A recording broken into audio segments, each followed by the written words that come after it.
Traditionally, hermits have been people who have withdrawn from the world in order to spend time in prayer and meditation. Most religions recognize living as a hermit as a form of devotion.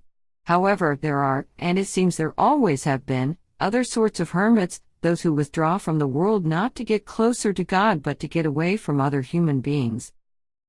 For some, their life of solitude was born out of tragedy. For others, it seems to have been simply a lifestyle choice. Here we examine 10 non-religious hermits and their extraordinary lives. Number 10. The Leopard Man of Sky. Tom Leopard was certainly an extraordinary-looking man. His entire body was covered in tattooed leopard spots. At one time, he held the world record for tattoos. Leopard had spent 30 years in military service, and on his discharge, he found it difficult to mix with other people. He decided to get himself tattooed in order to stand out from others, which he certainly did. He never claimed any particular affinity to leopards but felt that if he looked unique, people might pay to photograph him. He also chose leopard spots, apparently, because they were easy for the tattooist to do. He lived for 20 years on the remote Scottish Isle of Skye. He built himself a cave from the ruins of a bothy that sat on the edge of Loch Nabisty. There were no windows, gas, or electricity when he arrived, and he never put any in. He didn't attempt to make the cave a home, leaving the thatch roof to rot. The makeshift metal roof he put over it was so low that he could not stand up straight in his own home. He cooked on a camping stove and slept on a bit of old board through the hot summers and freezing winters, but seemed to enjoy his life. Though he did not mix much with the local population, he was well liked, and they respected his independence. The only trouble came after a German woman, who claimed she was a vampire, was tried for killing a man in a satanic ritual. She had stayed with Leopard on a holiday a few years earlier and claimed that he had taught her how to worship the devil. Leopard, however, denied the suggestion and said she was merely a teenager who had come for a visit. Leopard moved to a care home in 2008 after becoming too old for his weekly kayak trip to do his shopping, and he remained there until his death in 2016. Number 9. The Hermit of Griffith. Valerio Ricchetti emigrated to Australia from Italy when he was a teenager, just as World War I was drawing to a close. He worked first as an itinerant manual laborer and then as a gardener. After arriving in the town of Griffith, he began work on his Garden of Eden. He was said to have been suffering from a broken heart when he began his work. He wanted somewhere that he could be alone. The caves within his garden became his retreat. He spent 23 years building terraces and walkways and growing his own food. He built a shrine, presumably to his lost love, and carved inscriptions in the rocks. He called his garden Mia Sacra Collina. What is left of the site is now a haven for visitors, who come to admire not just the hermit's cave, but also the shelters, terraced gardens, dry stone walls, bridges, staircases, and paths that crisscross the site. His garden was clearly a labor of love and would have required the removal of tons of earth. Ricchetti worked at night in order to remain unseen by the locals. When World War II broke out, the Australian government, convinced that he was a spy, interned him in a prisoner of war camp. After the war, he was returned to Italy, where he died, never seeing his beloved garden again. Number 8. The Hermit of Redcoats. James Lucas was born in 1813. He was wealthy and, it has to be said, always a little odd. Indeed, he was often known by his nickname Mad Lucas. After his mother's death in 1849, he barricaded himself inside his mansion near Redcoats Green, Hertfordshire, and remained inside for the next 25 years, taking regular deliveries of groceries, which mostly consisted of milk, bread, and gin. However, far from hiding from the world, Lucas, from behind his barricaded front door, enjoyed being a curiosity. Thousands of visitors made the journey to Redcoats Green to see him. Lucas wore only an old blanket but accessorized it with a shotgun. He would talk to visitors through the barred windows. He would even distribute sweets and money to children on Christmas Day. However, he steadfastly refused to leave the house or let anyone else in. An attempt to have him committed failed after witnesses agreed that he was lucid and articulate when talking to visitors. Eventually, in 1874, after a postman failed to get an answer while delivering a letter, the police forced their way into the property. They found Lucas barely conscious after suffering a stroke. Though he was taken to a hospital, he died later that day. When police looked around the house, they found that every door and window had been barricaded with thick planks of wood. At his death, the Hermit of Redcoats, who had lived on bread and milk for 25 years, left a fortune of £120,000, equivalent to around £9.5 million at the time of this article's writing. Number 7. The Ring Road Hermit. Joseph Stauenoga chose one of the most public places to set up his hermitage. On a patch of grass that divided traffic on a very busy road in Wolverhampton, England, the Ring Road Hermit first pitched his tent sometime around 1970. Stauenoga had been born in Poland but arrived in Britain after World War II. He is believed to have led a normal life until sometime in the 1960s, when he dropped out of society. Little is known about his history, though he was at one point married. Stauenoga became something of a local celebrity. He was granted an honorary degree by Wolverhampton Polytechnic, and was revered as a holy man by the Sikh and Hindu communities. He even had 6,500 fans on a website called We Love You Wolverhampton Ring Road Tramp. The local council delivered hot meals to his tent twice a day and even replaced his tent for him when it became too shabby. Members of the Asian community in particular took the Ring Road Hermit to their hearts, bringing him gifts of clothes and food. They could not, unfortunately, provide him with a bath, and it was said that he had not washed himself in 30 years.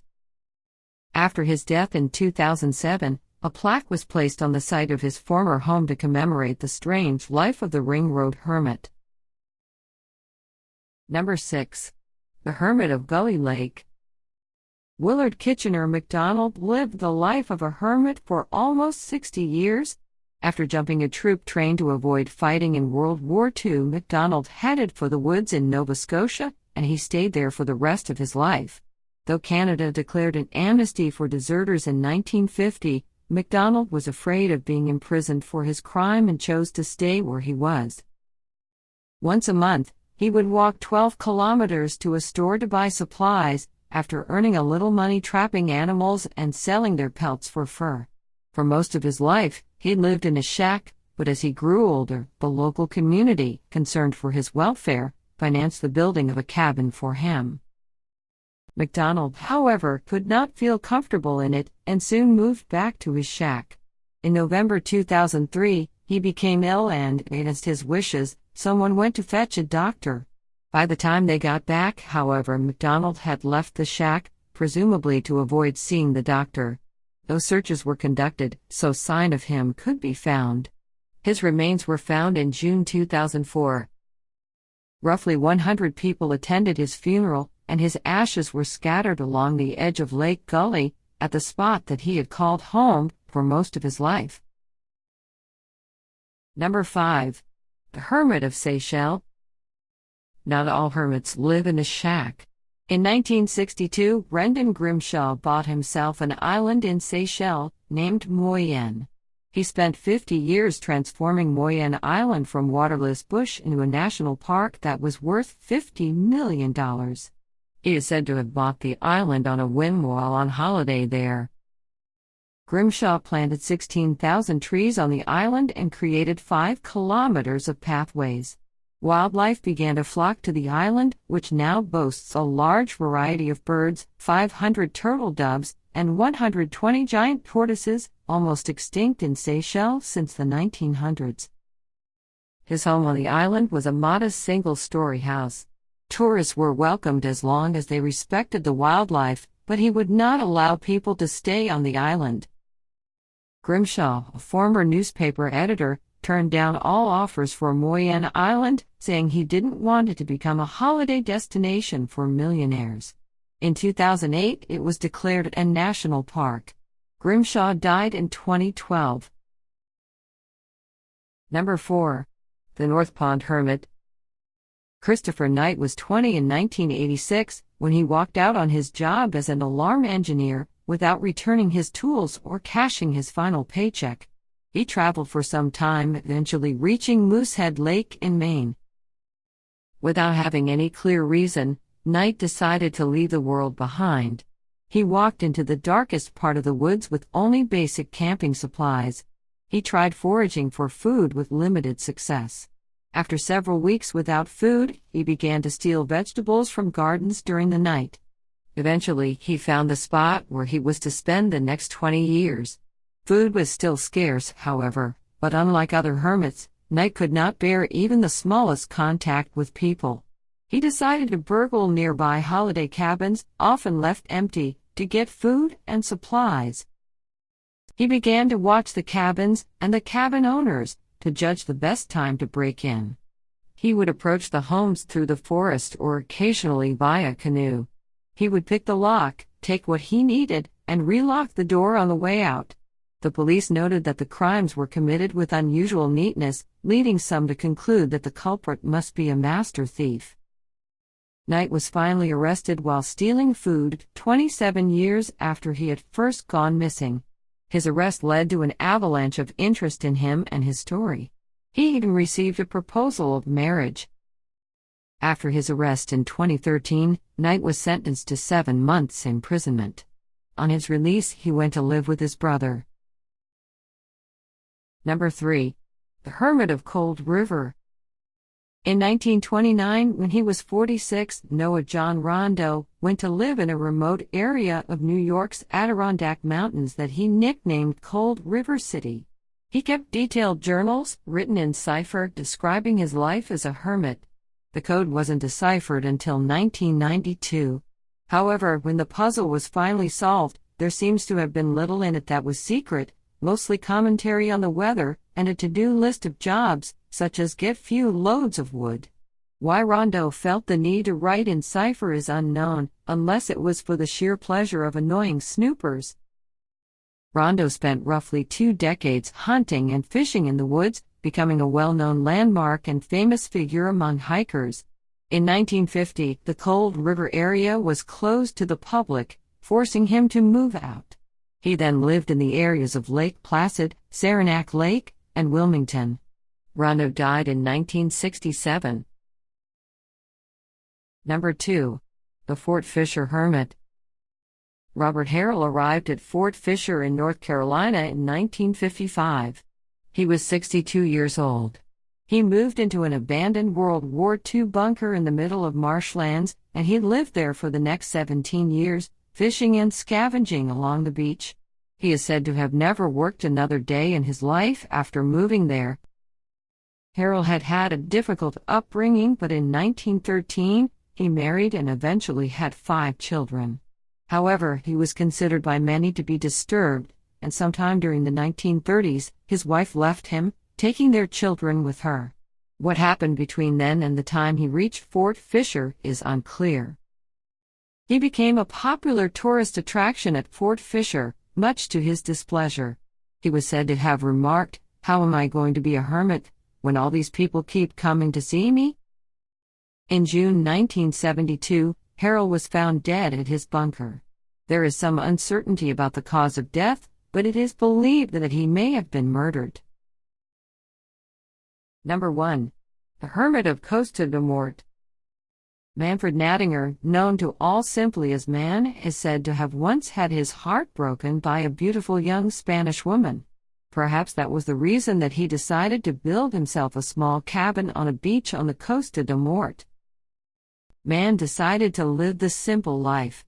He had no water or electricity, grew his own food, and jogged daily along the beach dressed in a loincloth. He created sculptures from stones and flotsam that washed up on the shore and began to charge visitors a small fee to look around his museum home. Man lived peacefully in his home for 40 years until an oil tanker ran aground in 2002, spilling tons of oil into the sea, polluting his beach, and destroying his artwork and even his home. distraught man posted a keep out sign on his door and locked himself inside the cabin. When his worried neighbors broke the door open several days later, he was dead. Though the official cause of death is unclear, locals declared that, on seeing the devastation of his life's work, Manfred Nadinger had died of a broken heart.